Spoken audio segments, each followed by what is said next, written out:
Start. ન્યાયનો અંતિમ ઉદ્દેશ સત્યને શોધવાનો અને દોષિતોને સજા આપવાનો તથા નિર્દોષોને સુરક્ષા આપવાનો છે. આથી મોટાભાગની ફરિયાદોમાં સત્ય શોધવાનું કામ ખૂબ જ મુશ્કેલ છે. પતિ અને તેના તમામ નજીકના સંબંધીઓને ફસાવવાનું વલણ પણ અસામાન્ય નથી. ક્યારેક ફોજદારી કાર્યવાહી પૂર્ણ થયા પછી પણ સાચી હકીકત જાણવી મુશ્કેલ બની જાય છે. અદાલતોએ આ ફરિયાદોની કાર્યવાહી કરતી વખતે અત્યંત સાવચેત અને સાવધ રહેવાની જરૂર છે અને વૈવાહિક કેસોની કાર્યવાહી કરતી વખતે વ્યવહારુ વાસ્તવિકતાઓને ધ્યાનમાં લેવી જોઈએ. અનુભવ દર્શાવે છે કે લાંબા અને દીર્ઘકાલીન સમયથી ચાલતી ફોજદારી કાર્યવાહી પક્ષો વચ્ચેના સંબંધોમાં વૈમનસ્ય, તણાવ અને કડવાશ તરફ દોરી જાય છે. આ સામાન્ય જાણકારી છે કે ફરિયાદી દ્વારા દાખલ કરવામાં આવેલા કેસોમાં જો પતિ કે પતિના સંબંધીઓને થોડા દિવસ સુધી જેલમાં રહેવું પડે તો તેનાથી મૈત્રીપૂર્ણ સમાધાનની તકો સંપૂર્ણપણે ખતમ થઈ જાય છે.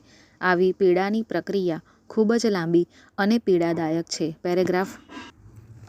જી. વી. રાવ વિરુદ્ધ એલ. એચ. વી. પ્રસાદ અને અન્ય (2000) SCC 639 કેસમાં નોંધવામાં આવેલી આ અદાલતની યથાયોગ્ય ટિપ્પણીની નોંધ લેવાનું આ તબક્કે સુસંગત રહેશે. જેમાં પણ આ અદાલતે વૈવાહિક ચુકાદો આપ્યો હતો કે એક વૈવાહિક કેસ જેમાં પરિવારના તમામ સભ્યોને જોડવામાં આવ્યા હતા અને ત્યારબાદ તે કેસ રદ કરવામાં આવ્યો હતો. તે વૈવાહિક વિવાદમાંથી ઊભી થયેલી ફરિયાદને હાઈકોર્ટે રદ કરવી જોઈતી હતી.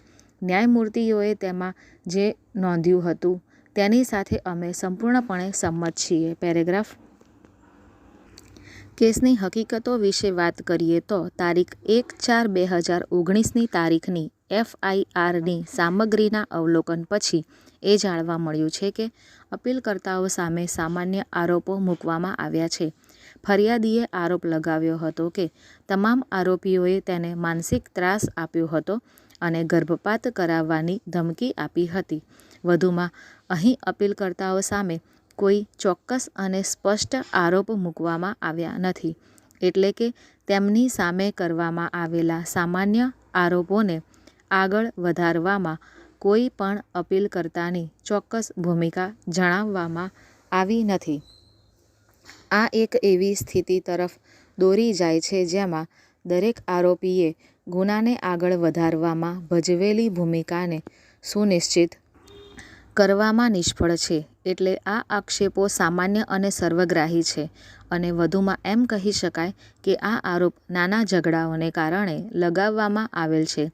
જ્યાં સુધી પતિની વાત છે, તેમણે હાઈકોર્ટના આદેશ સામે અપીલ કરી નથી અને તેમની વિરુદ્ધ લગાડવામાં આવેલા આરોપોની સત્યતા અમે ચકાસી નથી. જોકે જ્યાં સુધી અપીલકર્તાઓની વાત છે, તેમની વિરુદ્ધ કરવામાં આવેલા આરોપો સામાન્ય અને સર્વગ્રાહી હોવાથી ન્યાયિક કાર્યવાહીની જરૂર નથી. પેરેગ્રાફ. વધુમાં અગાઉની FIRમાં દહેજ તરીકે કારની માંગણી અને સતામણીના સમાન આક્ષેપો અંગે સામાવાળા નંબર 1 એટલે કે બિહાર રાજ્યનો દાવો છે કે હાલની FIR વર્ષ 2019માં થયેલા અપરાધો સાથે સંબંધિત છે, જે તેમના પતિ મોહમ્મદ ઇકરામ દ્વારા વિદ્વાન મુખ્ય ન્યાયાધીશ સમક્ષ પ્રતિવાદી પત્નીને દહેજ માટે હેરાન નહીં કરે અને તેની સાથે યોગ્ય વ્યવહાર કરશે તેવું આશ્વાસન આપ્યું હતું ત્યાર પછીનું છે. સ્ટોપ.